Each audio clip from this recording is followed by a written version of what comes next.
Sister Wives, Season 2, Episode 3, The Price of Polygamy, originally aired March 28th, 2011. It is a short episode. It's a 22-minute episode. So don't get mad at us when our recap is shorter. I know people prefer the long ones. That's what she said. Also, people have asked about my shirt. My shirt, so I'll tell you, it says, "Never tell me the odds," with an outline of the Millennium Falcon. I have a lot of Star Wars shirts. In part because I like Star Wars, but also because it's easy to find a lot of Star Wars shirts. So if I go onto the... Almost like it was popular. I know. So it's a little skewed by the fact that there's a lot more shirts for things like Star Wars than there is for What We Do in the Shadows, Reservation Dogs, Abbott Elementary, stuff like that, which I also enjoy and watch. So I thought of an alternative title for this episode. Oh no, what is it? Lies, Lies, Lies. This is really a full episode devoted to lies. To a PR campaign to show us how much Robyn adds to the family. And there's a lot of inconsistencies with it. And that's saying the least. And there's a lot of inconsistencies even if you've never seen the show. If you've watched the show, if you never watched the show, it doesn't mean a lot. No, if you watch the full season, when we get into the news about season 16 and 17 and what does the nanny do, which was not about... What does the nanny do was not about what does the nanny do. It's like, what does the nanny do so that she's COVID safe so that she can get together and the rest of us can't. But... Also, Robyn doesn't work, so what did the nanny do? A lot of people have now taken that approach to it, which is, what does the nanny do when Robyn is at home all day and so is Cody? Why do they need what does the nanny do? Because they're... In this episode, they keep saying how, oh, they don't need babysitters because they've got each other. Yeah. There's that. And then additionally, especially in seasons 16 and 17, the issue of money came up. And the fact that Robyn has this big, humongous house, a ton of land, a very expensive, it's $1.5 million or $1 million, or I don't know. I haven't looked it up. Must be nice. A huge house, and Janelle has nothing. And then it all came out when... Janelle had a trailer. When Christine wanted to cash out, it came up with this whole, well, we gave Christine money. Well, yeah, but we also gave all of our money to Robyn and this and that, and who has what. And so it's especially difficult episode to watch in light of all that, because all you're thinking is... We know what the future holds. Yeah, you know, this just feels like one big snow job where they're like, we need to do an episode on how great Robyn is and how much Robyn's contributing. And not a lot of it's making sense, because they're saying that... As near as I can tell, at this point, all of the kids except Truly are in school, are in public school. So during the day... No, and that other one, Meri's kid, she wanted to go to private school. She wanted to go to the homeschool co-op. Oh, I don't know that is at home. I think that is very much We don't really know.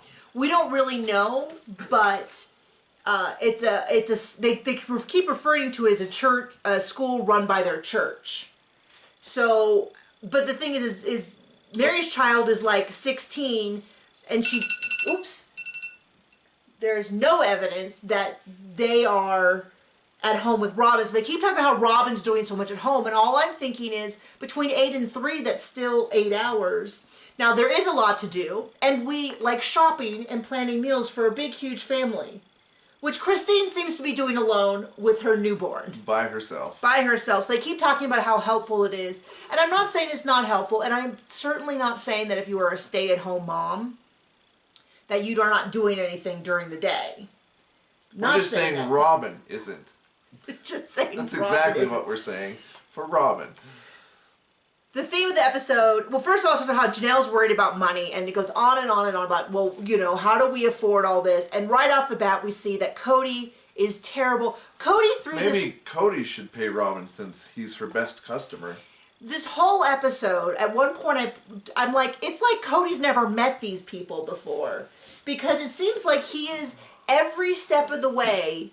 he is unaware of the realities of their situation. So Janelle is like, I'm always worried about money. I'm always balancing the books. Christine and I work together to plan meals, to plan this, to plan that. And then Cody's like, well, I just buy the kids whatever they want. You know, and it's like, well, no wonder they're scrimping and saving.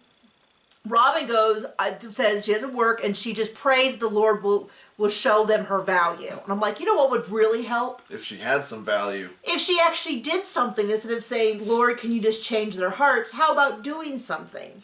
And of course, Cody's like, they do this whole thing, it's so great, we don't need childcare. And we know that that is not true. They've just been fighting about it for the past 5 years. But it's Janelle's birthday, so for her birthday, she's obviously going on an 11-day vacation, flying somewhere for an 11-day vacation, right? That's what they did. And he's leaving his tender-age children. Right? And his tender-age Robyn, which I think is really what it's about. No, they're going to go down to Arches National Park, and they're going to camp and hike around for a bit. That is not a criticism. It's like a very lovely vacation. But it's already like, you can tell that Janelle, well, my guess, I cannot say I can tell, is that Janelle was like, no, we can't keep spending money on these big trips. Why don't we just go camping? It'll be free. We have all the supplies. I just want to spend time with you. And he's like, yeah, okay, whatever. And then they bust out this 3-story tent. I know, this enormous tent. She's got everything ready. And he's like, well, what's this? Why isn't this folded correctly? And it's like, thank you for coming in last minute with... I'm sure he knows how to put it up too, right? Like, well, no, the blankets. Oh, and the she's blankets. like, well, why aren't they folded? She's like, well, they don't zip. Well, then we'll just buy new ones. And she's like, no, we don't need to buy new ones. Well, we can't take a quilt camping. And my first thought is, so when I was in college, I had a double major and a minor. My degree was in computer science engineering. wow. With a math minor. I'm very proud of this. So let me have my moment. And when I was in high school, I did Science Olympiad, which was a competition where you had, I don't know, it was like 20 kids, and they had 15 different, you could have up to 20 kids, you had 15 different events, and mine was rock, minerals, and fossils, as demonstrated by the books that I still have right here. Here's my rocks, minerals, and fossils book from that time. It's probably still, it's still highlighted with the almandine, with the gypsum, with the different ones I had to know. I had to know like 100. Here's also my rocks and minerals. Oh, look at, yeah, you can see corundum, my notes under rubies and sapphires, which is a variety of corundum. They're both corundum, stuff like that. So we have a saying in this house that goes with that. She's got the smarts, and I've got the farts. No, that's not what we say. What we say is, oh, look at this is actual notes. Science Olympiad, rocks, minerals, and fossils. A team of up to 2, approximately 40 to 50 minutes. Anyway. Do you have any question about who has trouble getting rid of stuff? Rocks are a timeless hobby. And maybe we'll even take you to the rock mineral, to the place with rocks. To the Foursquare Rock Club that we're a member of. Foursquare. Our church is Foursquare. Our area is Four Corners. Anyway. I did that in junior high, and so in college I started taking geology classes for fun and ended up getting a geology minor. And because I had a geology minor and I went to UCLA, which is in Southern California, we used to do a lot of weekend field trips. It's very common for a geology minor, or geology major. I had to get a major in it because the School of Engineering didn't allow minors. That's why I have a technical minor in math. Anyway. We would go out all the time to the Mojave Desert. We went to Arizona, New Mexico. I spent 2 weeks in New Zealand. I spent 2 weeks in Hawaii. I spent 2 weeks in Iceland, and 2 weeks in Great Britain for different classes I took. I had a teacher who was really into these classes, and so we'd spend a whole semester studying New Zealand. Then we'd spend 2 weeks going to New Zealand, traveling all over. Sounds fun. Yeah, I'm sorry, John. But the reason I say all that is because I did a lot of camping in college, and we would go out into the field and we would hike all day and we would work. And I had a Blazer, a Chevy Blazer, which I only got rid of on threat of death. I had it for how long? Well, I mean, after Great Dane diarrheaed in it, it was time. It was not quite the same. For 15 years. And then my nephew needed a car, and my dad had a brand new truck that he didn't like, and he said, if I will give you the truck for free if you give your Blazer to your nephew for his first car. Otherwise, I will just give him the truck. And John was like, are you crazy? Take the new truck. And so I did, and I sobbed because I loved that car so much. Even with diarrhea and all. But when I used She loved it so much, she never put in the right gasoline. Okay, I didn't know I was putting the wrong gasoline in. So anyway, we'd go on these trips. I would, they would have we'd all pile in to my car, and in the beginning, we'd all get into the 8-passenger van, and you'd have to set up your tent and do all that. Well, after a while, I was like, why don't I just follow you in my car? And then I slept in my car because it was so much. You could put down the seats, and because you would hike all day. And we're talking like 10 miles. We'd be out in the desert. It'd be windy. It'd be blowing.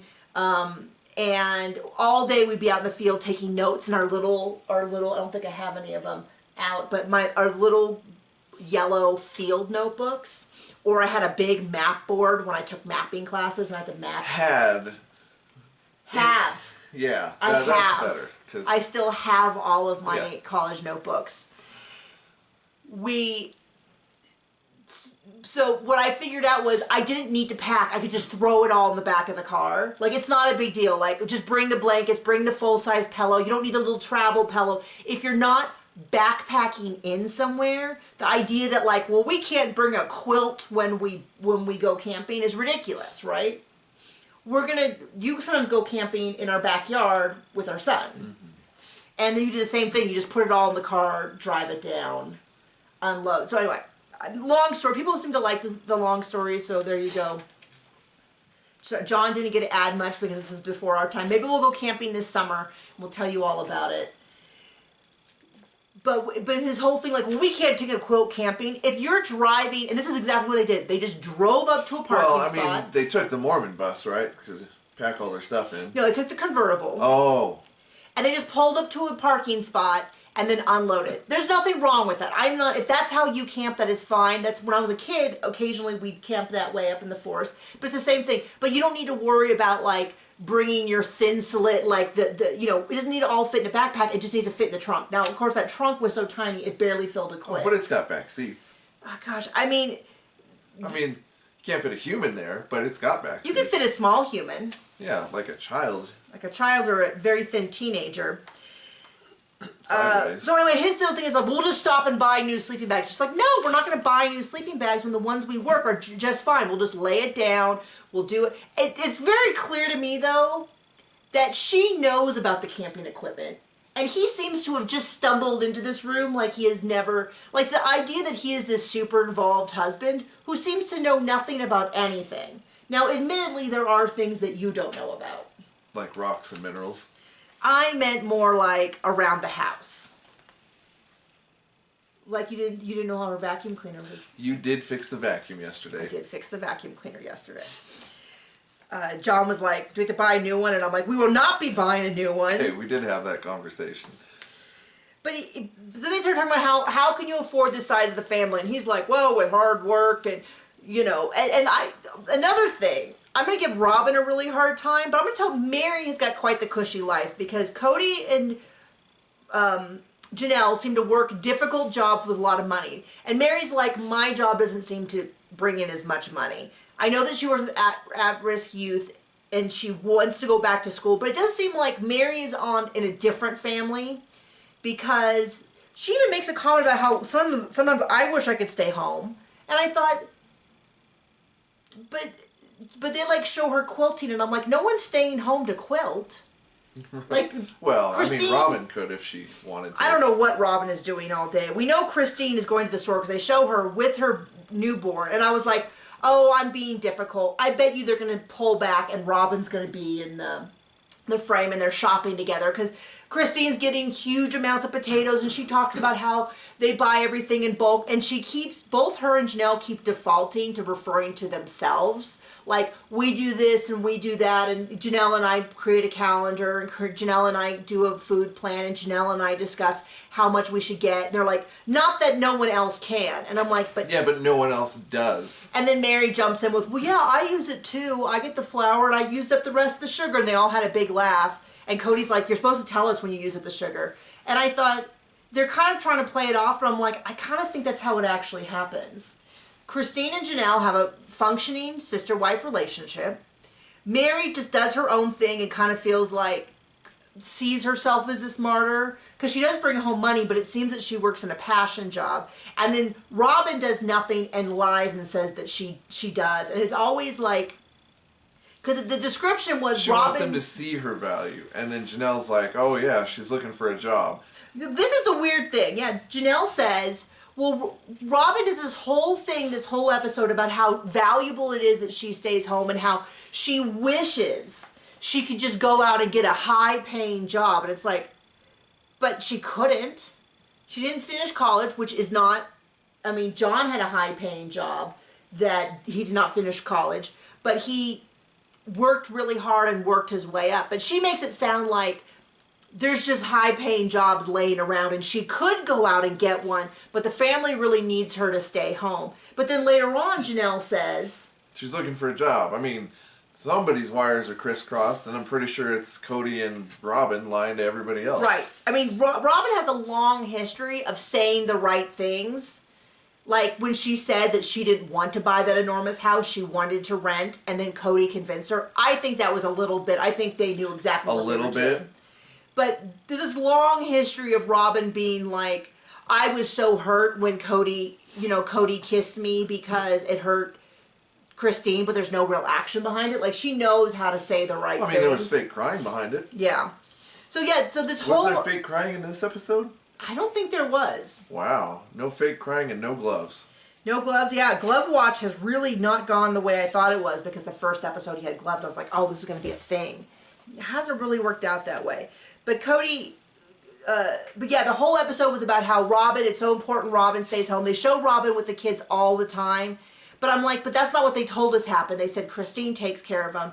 But then, so they go, Robyn wants to get a job that will make her lots of money, but they really need her to stay home. And then Cody talks about how we have enough for all of the kids.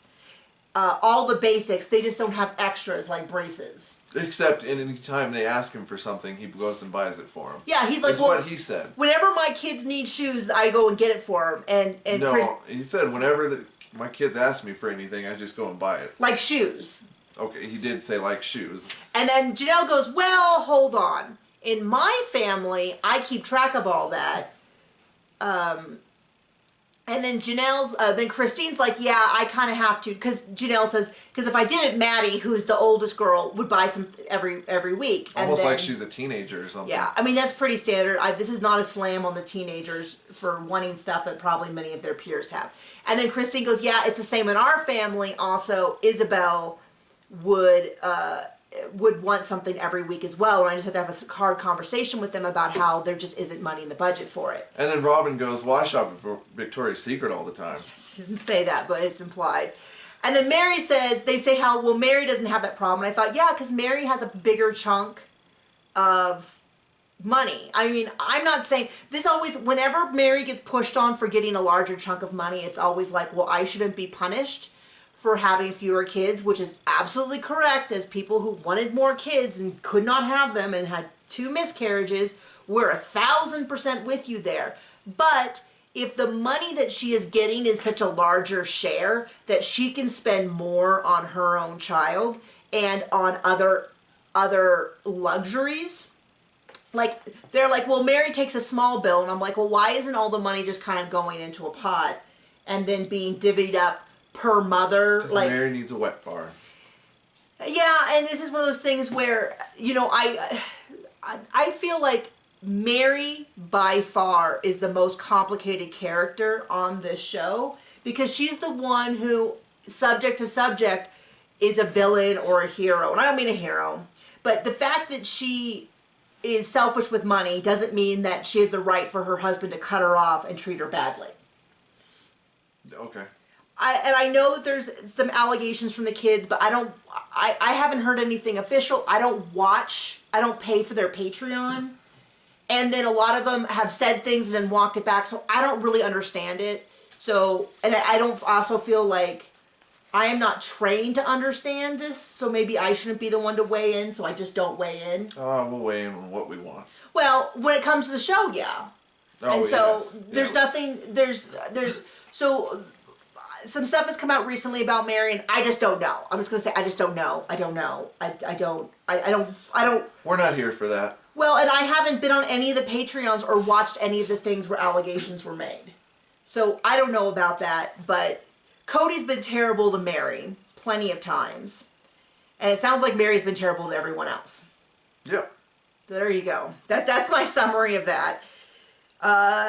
they're getting ready to go on this thing, and Christine's at the thing, and Cody's just running around, and she's like, it takes him forever to do anything, which I will tell you right then, I would be out. I cannot. I run late. There are times when we run late. We have a running joke, which is like, to get ready, and it'd be like, what, you're not ready yet? Because the running joke is always that we're like, one of us will be ready, the other one won't. But we're still out the door super fast. Our joke is that if you tell us, I don't know, that something needs to be done, we're out the door before you can even ask us twice. But Cody being bad with money, I'll tell you right now, would have been a huge deal breaker for me, let alone everything else about his character. But when I was dating, the number one thing that I was concerned with was someone, a man who was financially responsible, was unable to keep a budget, and who would do what was necessary for his family, because of family members I knew that married guys who ran through all of their money and then were like, I can't work at McDonald's. Who do you think I am? I'm too good to work at McDonald's. And I was like, that was early on I asked you about that. And you're like, I'd do anything if my family. I'm like, well, what happens if I can't work? We have a baby, I'm hurt, and the baby's sick, and you can't get a job. Would you work at a McDonald's or something? And you were like, got to be done. Yeah, and so I was like, okay, that's what I wanted. That's what I needed to hear, because I wasn't going to put up with that dragging around dead weight for the rest of my life. But it's just that he's running around. He goes in, he says goodbye to Meri. He goes in to say goodbye to Christine, and she's like, I'm changing a diaper, or it's clear that she's changing a diaper. And he's like, oh, okay, bye, and like runs out the door. It's not his kid, so, wait. And somebody had said that he's only kids. changed like 4 diapers in his life. And I was like, I don't think you could tell me anything that was grosser than a guy never changing diapers. Now, if somehow he's physically impaired and he can't, obviously it's a different story. But he is not physically impaired, and he has by choice had a bajillion children.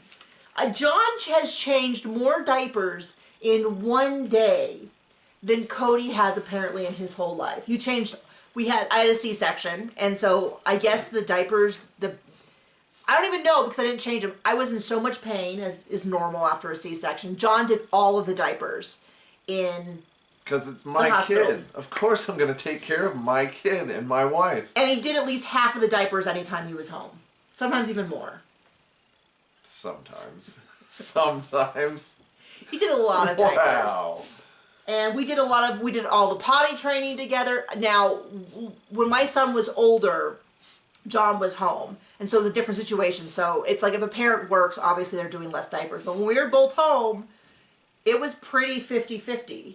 Well, it was more when I was working, because I write books and stuff. John would do more. But when we were both home and present, it was at least 50-50. That's why I like this guy. He's my husband, and before we had kids, I was like, you got to be into this. This is not going to be the thing that I do alone. And you were like, you show up and are like, it's a baby, and then disappear. That's not the case. There is nothing appealing about Cody. There's nothing appealing about him. He didn't change diapers. He didn't do... No, but he's got the Goldilocks. You know, and then I think about now Janelle's kids. Could you imagine if it was like 5 years ago and Janelle was working a full-time job and then taking care of the kids all at night? Well, let me just slip this in, like Cody's pencil getting wet with Robyn. Oh, jeez.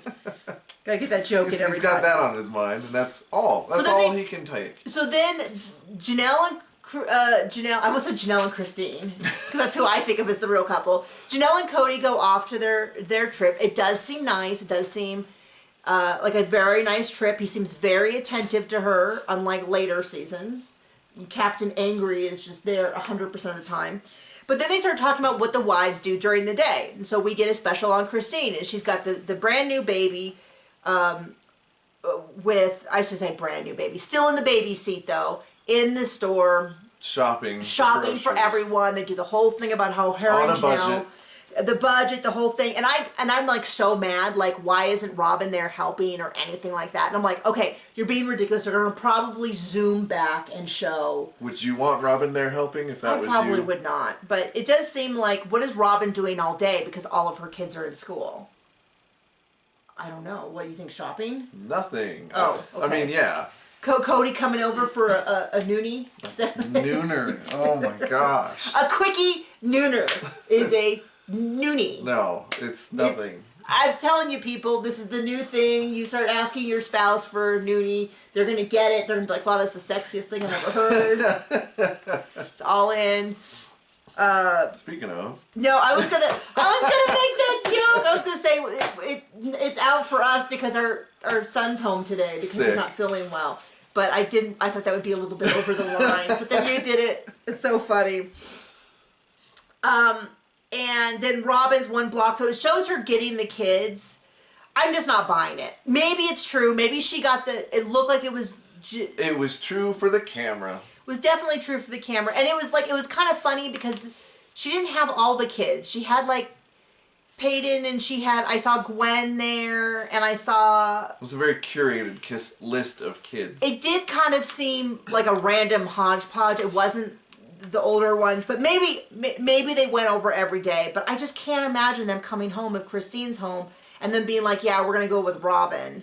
I'm just not buying it. She's one block from the house, so it shows her picking him up. And they act like this happens all the time. I mean, maybe it does. I don't have proof that it doesn't. But I just, based on the fighting recently, I feel like they would have said more of like, well, Robyn took the kids the whole time we were in Utah, we went to her house every day. And I haven't heard any of that. Because it didn't happen. And then Isabel's eating cereal, and Robyn's like, I said a snack, not a meal, and like takes it from her. And which is weird. I am not an expert on cereal's pretty cheap, so it seems weird to me because like I could see if they grabbed. She's got to buy that new bra. I could see it if she grabbed like the filet mignon, when I grew up in my house, there was food you could have all the time, and then there was like just for lunch foods, like the fruit by the foot, because you could eat like a fruit by the foot or those fruit. Snacks, fruit roll-ups. Oh, the ones that were like grainy and they were on that cellophane that like burst in. You know what I'm talking about? Oh, I know what you're talking about. Yeah. They're not the fruit roll-ups. They're like a. Oh, then maybe I don't.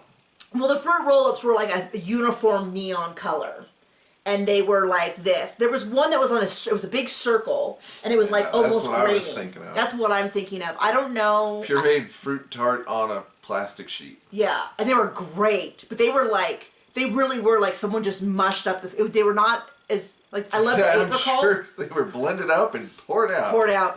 I wonder if they still have those. I haven't seen those in forever. The fruit roll-ups that are like pureed and then pushed through a mash and then like dyed green. Like those I still see, but the ones that we grew up with in Southern California were but okay, my point being that you could like I could probably eat 5 of those. I would not have been allowed to eat 5 of those. But like cereal seems like one of those things. My son has access to Cheerios.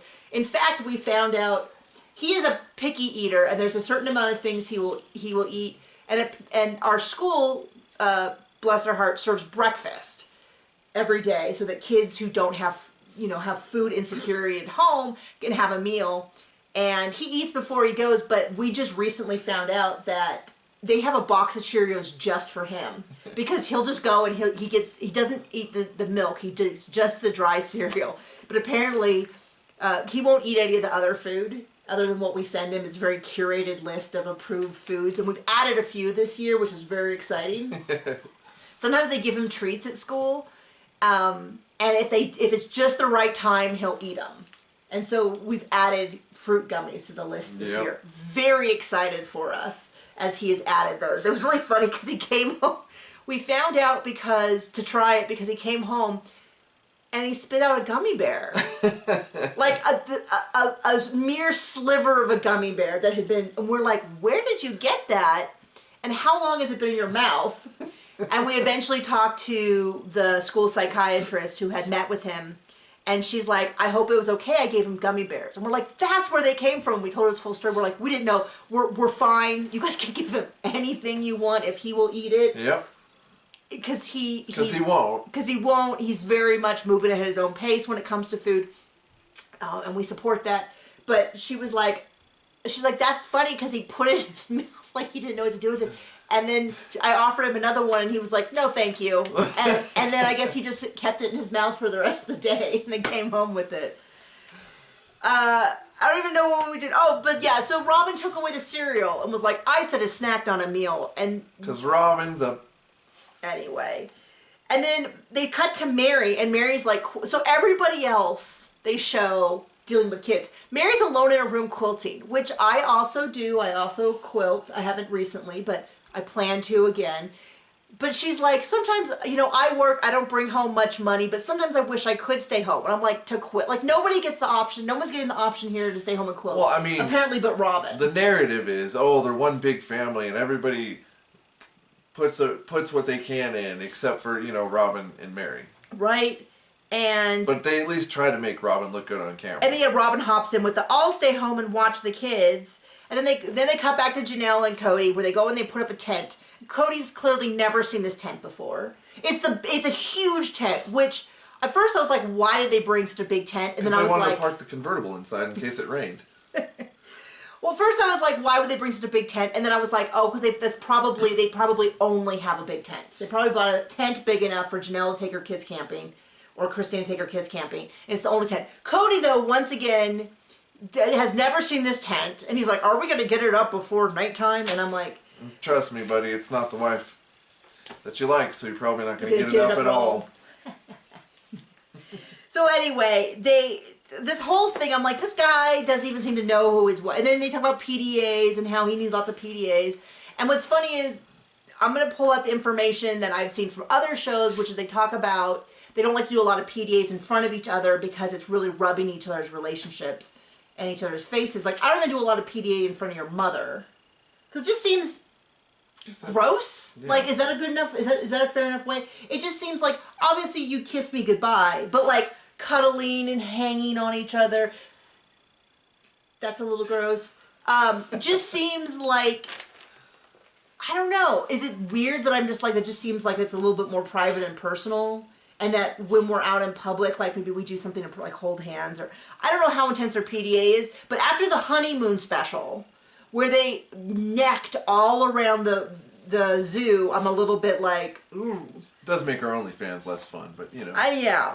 So they've been together 17 years. Janelle says only in the past 2 or 3 years has she really gotten comfortable with physical affection.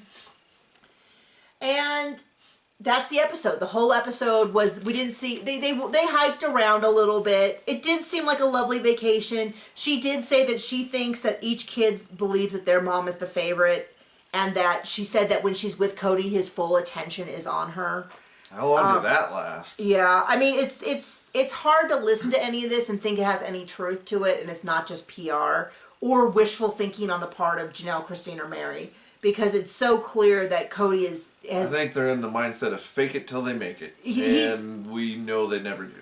Yeah, he's very much in the, like, maybe he hasn't checked out, but he has packed up his bag and is waiting for checkout time. Like, he's very much, like, on his phone scrolling through his next destination. Got the key cards in hand. Yeah, I mean, they're, like, he's doing the once over in the room to check to make sure he didn't leave a shoe underneath the bed. Like, he's very close to being checked out with them.